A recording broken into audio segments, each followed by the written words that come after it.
Hi guys, నేను ఈ video post చేద్దామని 2 డేస్ నుంచి వెయిట్ చేస్తున్నాను. కానీ ఎడిటింగ్ టైం దొరకలేదు. ఇప్పుడు టైం దొరికిందనమాట. ఎంత స్పెషల్ వీడియో నాకు ఇది. ఎందుకంటే నేను వినాయకుని ఫస్ట్ టైం చేస్తున్నాను.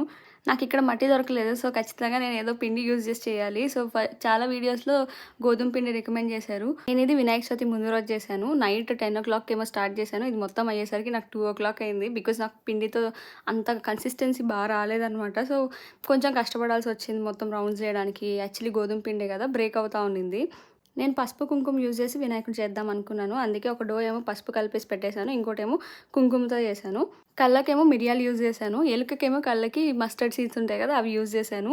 ఈ మొత్తం ప్రాసెస్లో నాకు ఏమర్థమైందంటే లైక్ గోధుమ పిండితో పాటు మైదా పిండి కూడా కొంచెం కలిపితే మనకి షేప్ చేయడం చాలా ఈజీ అవుతుంది అని చెప్పి నెక్స్ట్ టైం బెటర్ చేస్తాను. అండ్ నేను చాలా హ్యాపీగా ఫీల్ అయ్యాను. ఇంత బాగా వస్తుందని అస్సలు అనుకోలేదు. నాకైతే చాలా నచ్చింది. మీకు కూడా నచ్చింది అనుకుంటున్నాను. ఎలా అనిపించిందో కామెంట్స్లో కామెంట్ చేయండి guys, and subscribe to my channel. See you in my next vlog. Bye.